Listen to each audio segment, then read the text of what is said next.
do Senhor Jesus em primeira carta aos Coríntios, capítulo de número 11, a partir do versículo 23.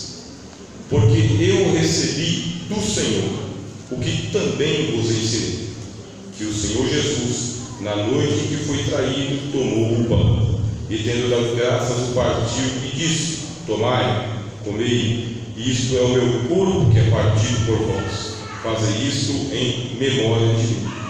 Semelhantemente também, depois de cear, tomou o cálice, dizendo: este cálice é o novo testamento no meu sangue. Fazei isso todas as vezes que beberdes em memória de mim.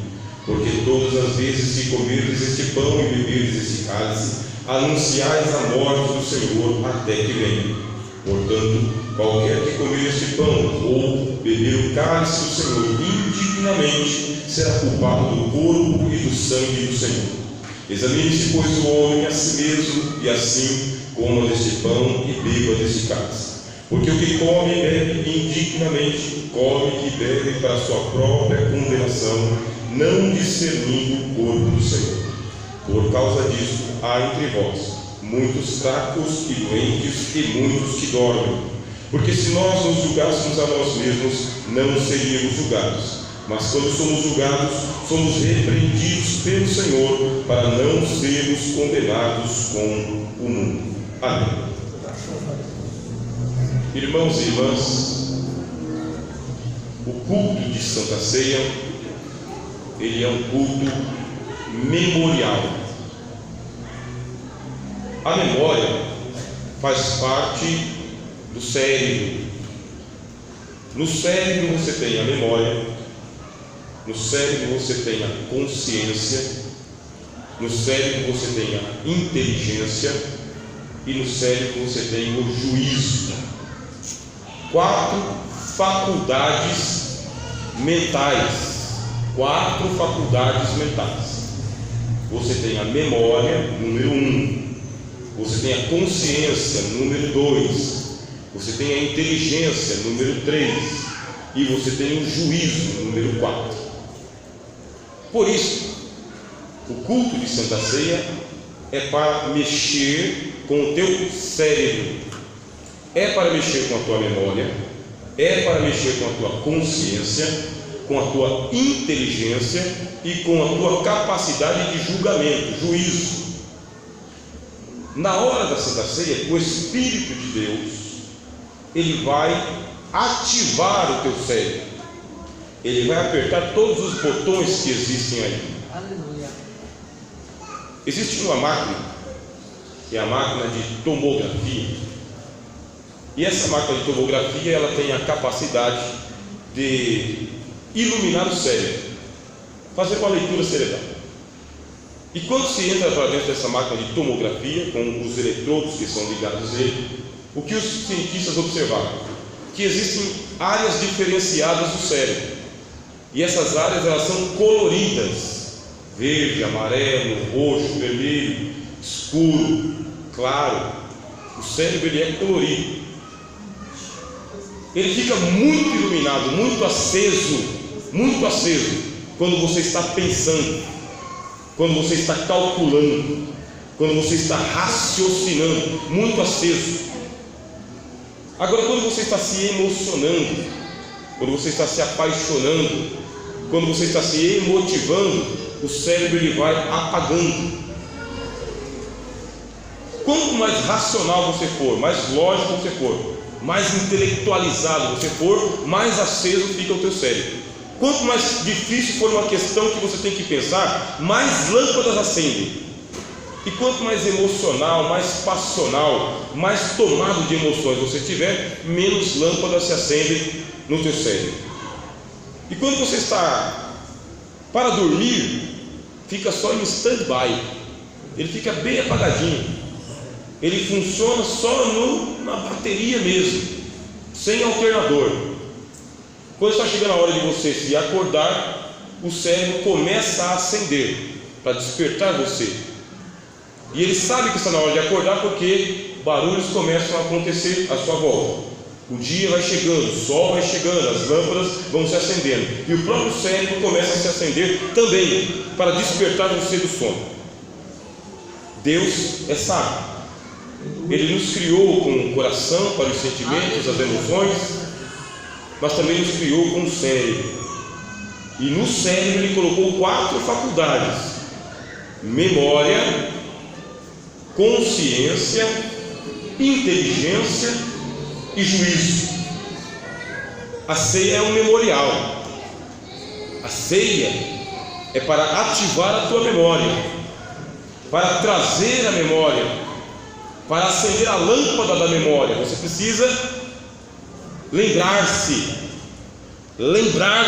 com qual objetivo você participa do pão e do vinho, com qual objetivo você come a carne e bebe o sangue do Senhor, com qual objetivo você toma os 2 emblemas, os 2 elementos. Porque se você não souber disso, e para saber disso você tem que ter a inteligência para você diferenciar: isso aqui é pão, isso aqui é vinho. O pão representa a carne, o vinho representa o sangue. É a inteligência que mostra para você que o pão não é vinho e o vinho não é pão, que o sangue não é carne e a carne não é sangue. É a inteligência que Deus vai ativando, que diz: direita, esquerda, audição, visão, tato, olfato e paladar. É a inteligência. Anda-se com os pés, pega-se com as mãos. É a inteligência. Macho, fêmea, alto, baixo, perto, longe. É a inteligência. Pela memória você vai gravando as coisas que já aconteceram. Pela inteligência você vai comparando um e outro. Pela consciência você vai refletindo sobre o certo e o errado, o bem e o mal, o que se aprova e o que se reprova, o pode e não pode, o devo e o não devo. Aleluia. Pela consciência você vai refletindo, e pelo juízo você vai se criticando. Autocrítica, autoanálise, introspecção, entra-se para dentro de si mesmo. A Santa Ceia é para ativar todas essas 4 faculdades mentais. É um momento de reflexão, é um momento de pensamento, é um momento de discernimento, de juízo, de julgamento e de tomada de postura e de posição. Isso é a Santa Ceia.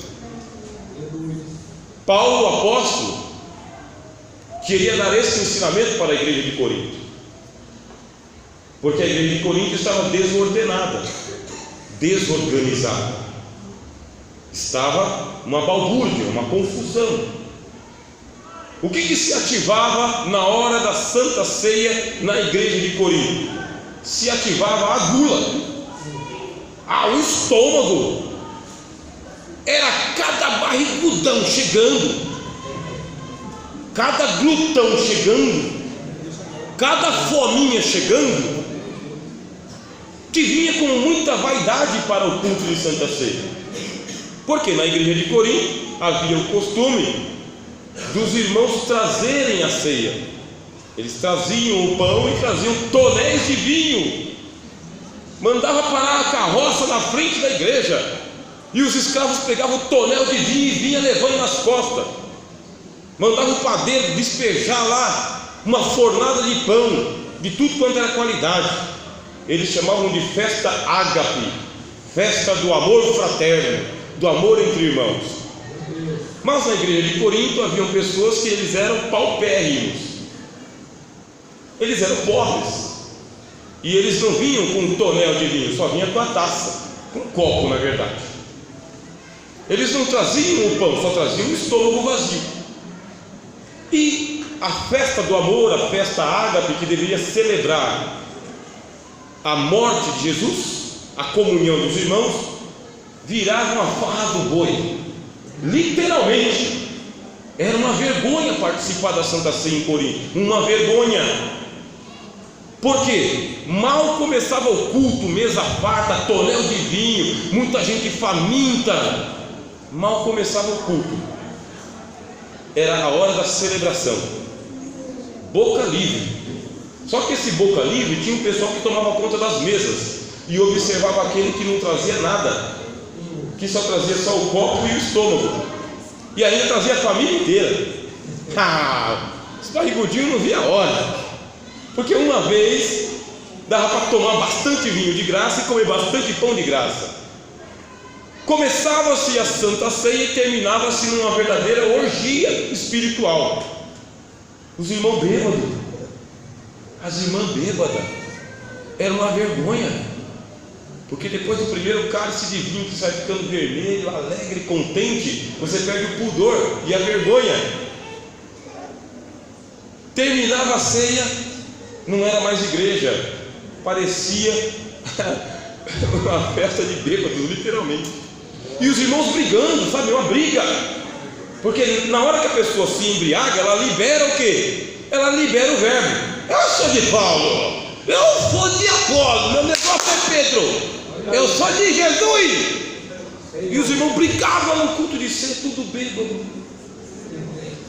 e a igreja toda desorganizada. E o pastor de Corinto, vou fazer o que com esse negócio? Teve uma família chamada família de Cloé, que ouviu o apóstolo Paulo, que viu o exemplo do apóstolo Paulo. Quando Paulo estava presente, a igreja não era daquele jeito, ficou daquele jeito, perdeu a linha. A família de Cloé falou: nessa igreja não fica nunca mais, isso aqui é um bando de beberrão, falador, briguento. Foi procurar o apóstolo Paulo em Éfeso. Paulo estava no meio de um avivamento. Paulo ganhava almas diariamente, pregava a palavra de Deus, o Espírito Santo descia já batizando as pessoas. Feiticeiros se convertiam, pegavam seus livros de bruxaria e queimavam em praça pública. Paulo estava num avivamento grande em Éfeso, mas a igreja de Corinto estava numa balbúrdia. A família de Cloé procurou o apóstolo Paulo, contou tudo, deu nomes, endereço, detalhe, contou tudo. E Paulo falou: vou deixar aqui o avivamento em Éfeso e vou para aquela igreja da encrenca ou não? Paulo chamou um secretário, escreveu uma carta, selou e mandou para o pastor da igreja de Corinto. E o capítulo 11, o apóstolo Paulo é enfático. No versículo 17 ele diz assim: nisto porém que vou dizer-vos, não vos louvo, vou mandar uma censura para vocês, porquanto vos ajuntais não para melhor, mas para pior. Meu Deus. Você quer saber o pior culto da igreja de Corinto? Santa Ceia. Ah, que trem era aquilo? Que negócio era aquilo? Vos ajuntais para pior e não para melhor.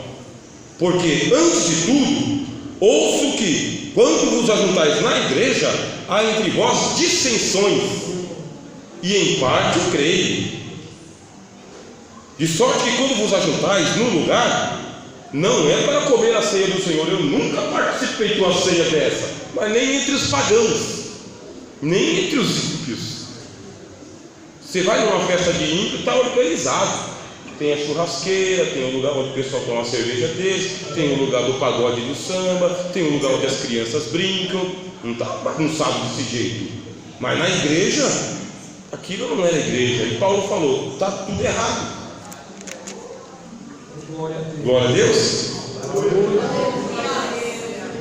Durante essa explicação, sabe qual que é a área do teu cérebro que está ativa?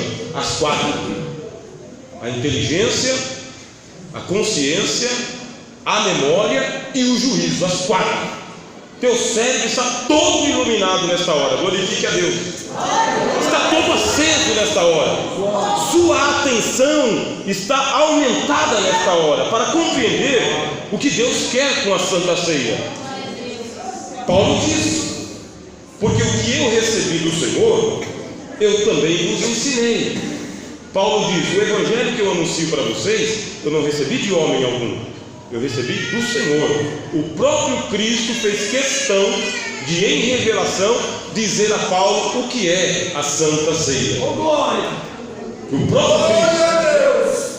Paulo não consultou a carne e o sangue. Ele diz em Gálatas, capítulo de número 1: o evangelho que vos anuncio, não recebi de Pedro, não recebi de Tiago, e não recebi de João, e de homem algum, mas pela revelação de Jesus Cristo. Cristo me disse. Glória a Deus. Aleluia. Glória a Deus. E por que Cristo tinha que dizer isso diretamente a Paulo? Porque Pedro participou da ceia, recebeu a doutrina do Senhor. Tiago e João participaram da ceia, receberam do Senhor, mas Paulo não. Paulo era apóstolo e Paulo disse: eu fui chamado para o apostolado como um abortivo, como alguém que não tinha direito à cadeira. Cheguei por último, atrasado. E todo o evangelho que Paulo recebe é por revelação. E se o assunto da Santa Ceia não fosse importante para a igreja ser doutrinada, Cristo não teria dito diretamente a Paulo: pulava esse assunto. Teve muita coisa que Jesus não falou para Paulo. Esse não, ele falou: Paulo, a Santa Ceia é assim. Você vai receber de mim, e o que você receber de mim, transmite para os irmãos. Glória a Deus. Eu recebi do Senhor que o Senhor Jesus, na noite da traição, ele tomou pão e não pegou mandioca. Ele pegou pão, não foi batata doce. Pegou pão, não foi cana. Ele tomou o pão, levantou o pão em ação de graças diante de Deus e disse que este pão é o meu corpo, que é partido por vós. Glória a Deus.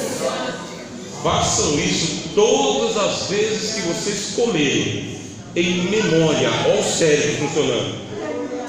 Em memória de mim. Glória a Deus. Estamos no mês de fevereiro de 2019. Quantas santas ceias você já participou? Busca na memória.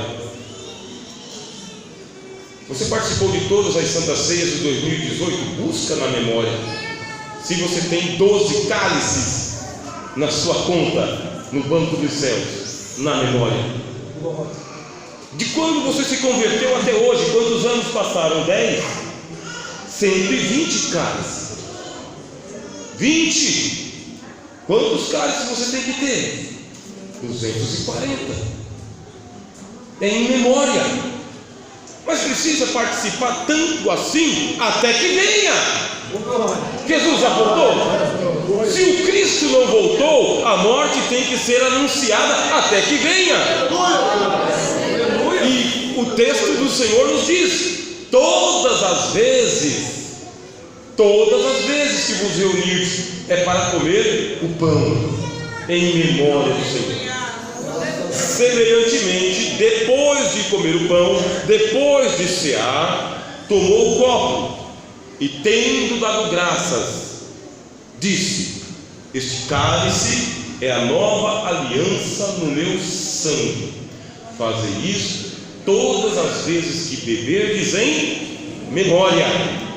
É para você ter memória de que nós não estamos vivendo um mito, meus irmãos e irmãs. Nós não estamos vivendo uma lenda. Nós não estamos escrevendo um conto ligeiro. Nós estamos vivendo o Evangelho. O Evangelho não é mito. O Evangelho não é lenda. O Evangelho não é história nem romance. O Evangelho é a palavra de Deus. E o Verbo se fez carne e habitou entre nós. E vimos a sua glória, cheia de graça e de verdade. Glória a Deus. Glórias a Deus. Glória a Deus. Quando se fala em memória, quer dizer que nós somos transportados agora para o Monte Calvário. Agora, não estamos no setor 15C. Não estamos. Nós não estamos aqui em 4 paredes. Não estamos. Estamos no Gólgota, estamos no Calvário, estamos diante da cruz. Os soldados romanos estão com o martelo erguidos e batendo na mão direita do Cristo e na mão esquerda do Cristo. Uma coroa de espinhos está sobre a tua cabeça e os seus pés estão sendo transfixados. Estamos a meia distância e batemos no peito, porque o Cordeiro de Deus está sendo oferecido, imolado diante de Deus. Em memória, somos levados para o dia da crucificação, quando às 9 horas da manhã a cruz se levantou e o corpo de Jesus foi colocado entre os céus e a terra.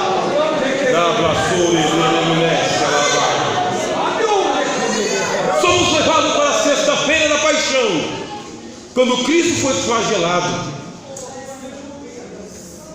tomou uma quarentena de açoites, foi cuspido, foi negado, foi esbofeteado. Tudo está muito fresco na minha memória. Meu Deus.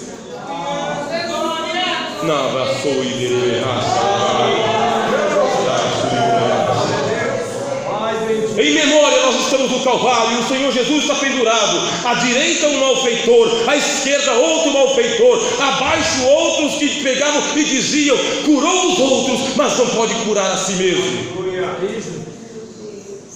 Isso está na sua memória? Você leu isso na história de Cristo? Você ouviu isso da última vez? Tem que estar fresco na tua memória que nós estamos celebrando a morte do Cordeiro de Deus. Ele está na cruz.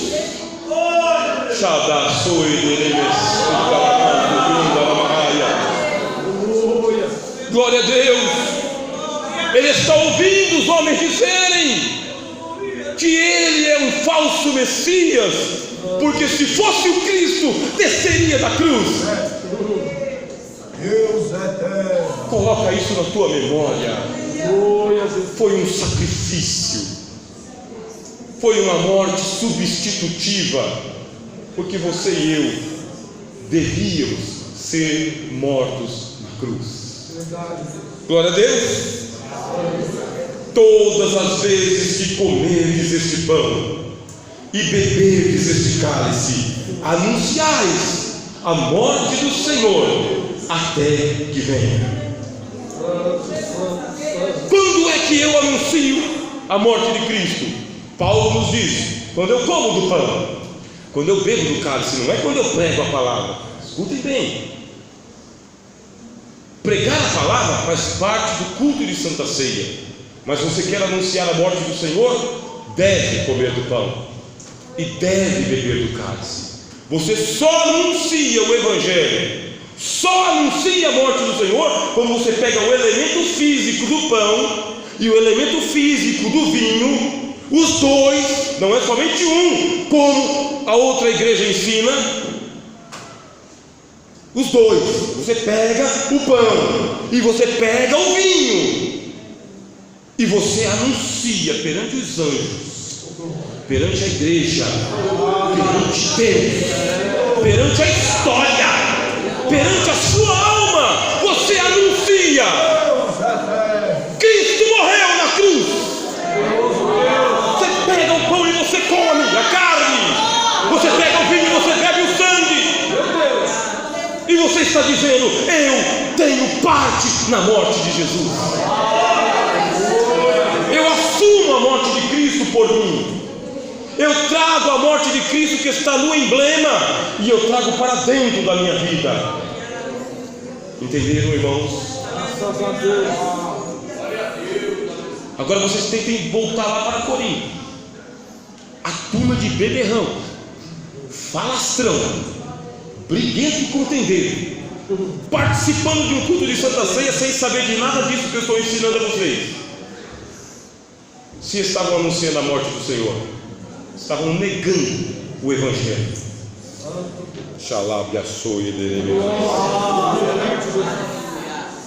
Examine-se, diz o apóstolo Paulo. Entre em crise, seguir essa palavra. Examinar aqui significa entre em crise com o corpo e o sangue de Jesus. É para você entrar em crise na hora da Santa Ceia. Eu estou falando sério. A Santa Ceia deve colocar você em pânico. deve colocar você em reflexão, em pensamento introspectivo. Você tem que entrar em parafuso: comer ou não comer, beber ou não beber, por que beber, por que não beber? Entre em crise onde você está. Examine-se, pois, o homem a si mesmo. Vai lá e vasculha a alma, vasculha a história, vasculhe o procedimento, vasculhe a intenção, vasculhe as mãos. Examine-se, pois, o homem por inteiro a si mesmo. Amém? Mas por que eu tenho que entrar em crise? Você tem que entrar em crise porque o pão, ele representa a natureza do corpo humano de Jesus. O pão representa o corpo humano de Jesus. A Bíblia diz que o corpo humano de Jesus era sem mácula, sem mancha e sem defeito. Havia tanta santidade no corpo de Jesus, mas tanta santidade, que ele santificava a roupa dele.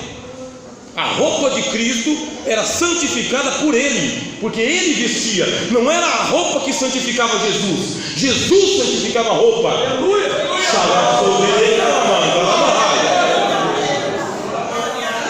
Uma mulher tomada de um fluxo de sangue por 12 anos invadiu a multidão, pensando consigo: se eu tocar apenas a orla do manto, serei curada. Tamanha era a santidade do corpo do Cristo, que aquela santidade chegava até a orla, a franja do seu manto. Glória a Deus.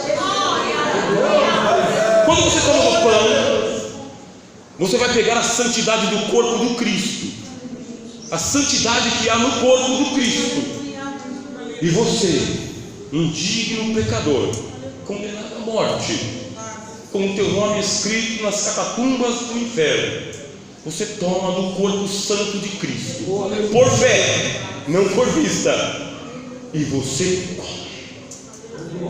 A natureza do corpo santo de Jesus santifica você também.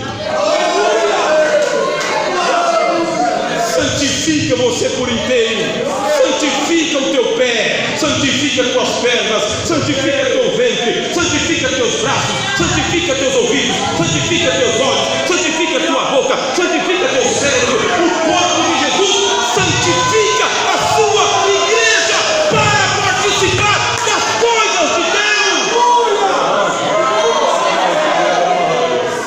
Glória!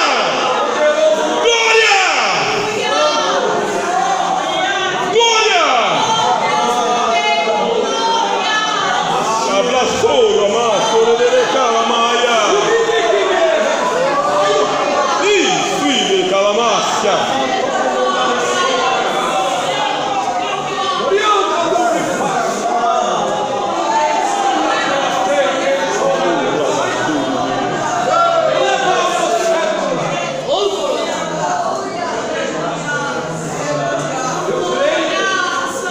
Deus quer você santo, irmão e irmã. Deus quer um povo santo que vai morar nos céus. Um povo santo que sabe diferenciar o santo do profano, o puro do impuro. E por isso ele vos santifica. Tomai e comei. Isto é o meu corpo que vos santifica. Façam isso em memória de mim. Porque o pão representa a carne santa do corpo santo de Jesus. E o vinho, ele disse: o vinho é a nova aliança no meu sangue, que é derramado por vós. Façam isso todas as vezes que vocês beberem, com a consciência, com a inteligência,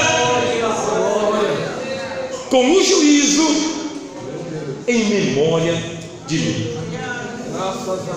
Porque o sangue representa a natureza humana da alma de Jesus. A natureza da alma de Jesus. que você bebe. E quando você bebe o sangue do Cristo, que está representado no vinho, a natureza santa que está na alma do Cristo, a santidade de sua alma, dos seus sentimentos, dos seus pensamentos, porque na alma estão os pensamentos e os sentimentos e as intenções do coração, do jeito que ele é puro dos céus. Preste atenção e capta isso. Quando você participa do sangue, do jeito que ele está puro dos céus, o sangue de Jesus nos purifica de todo o pecado, e nós nos tornamos alvos mais do que a neve. Jesus é bom e a sua misericórdia dura para sempre.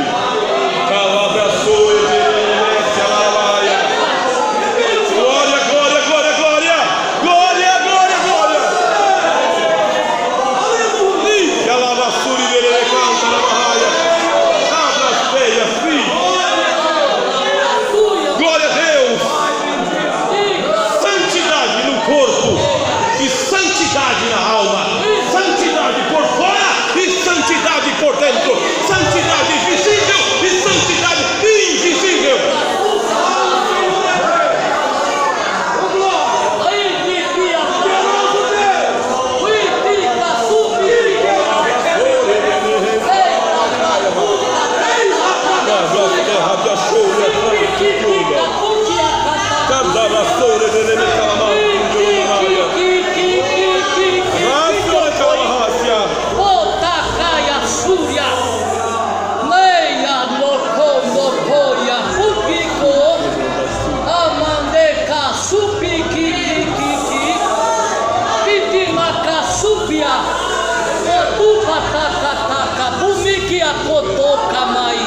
Por tua causa me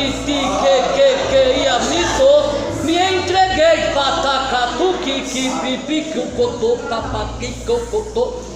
por tua causa, amor e opossúria, derramei a minha alma,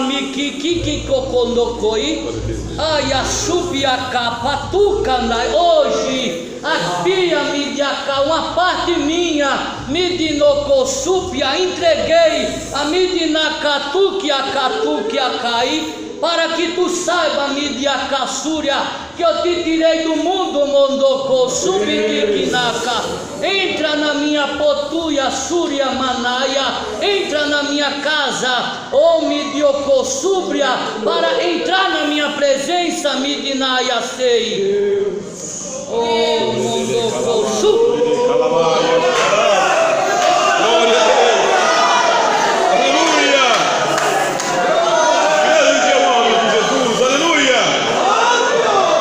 Glória a Deus.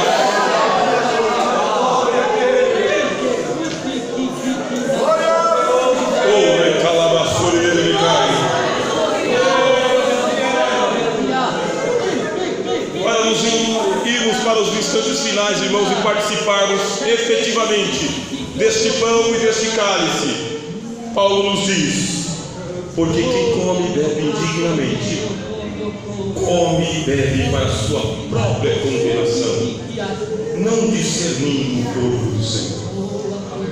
É por causa disso que há entre vós muitos fracos, muitos doentes e muitos que dormem.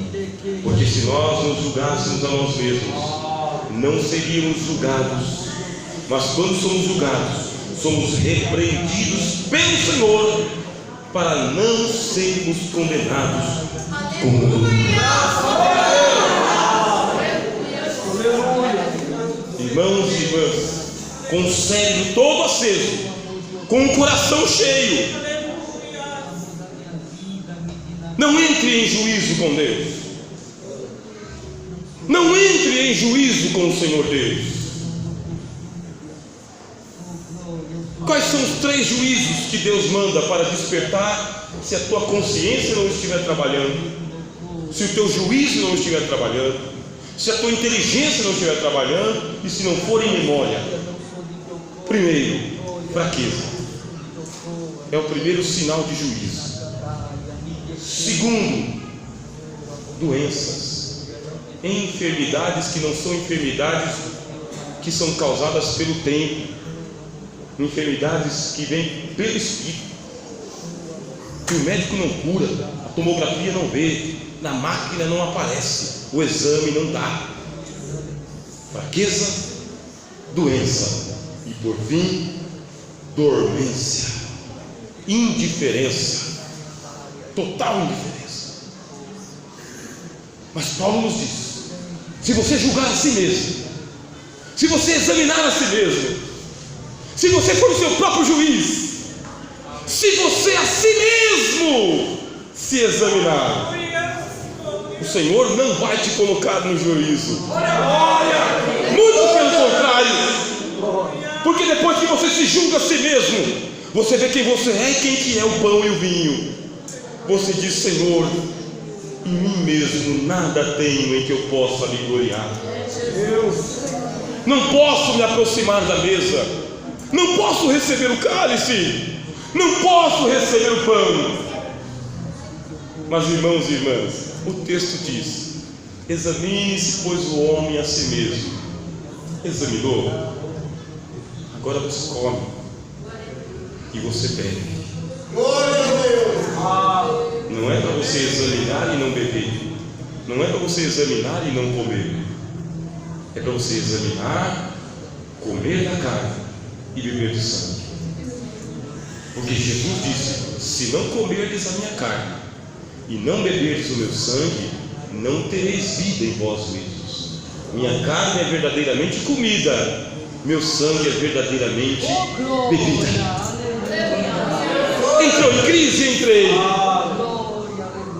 Percebeu, percebi. Refletiu, refleti. E agora? Eu quero participar, Senhor. Eu quero comer esse pão, eu quero beber esse cálice, e não quero perder nenhuma santa ceia até que venha o Salvador. Eu quero sentar à tua mesa, meu Pai, e eu quero me alimentar, santificar as minhas mãos, santificar os meus corpo inteiro, as minhas pernas, santificar a minha alma. E Jesus fala: então vinha e participe da santa ceia, coma do pão, beba do cálice do Senhor e anuncie a sua morte.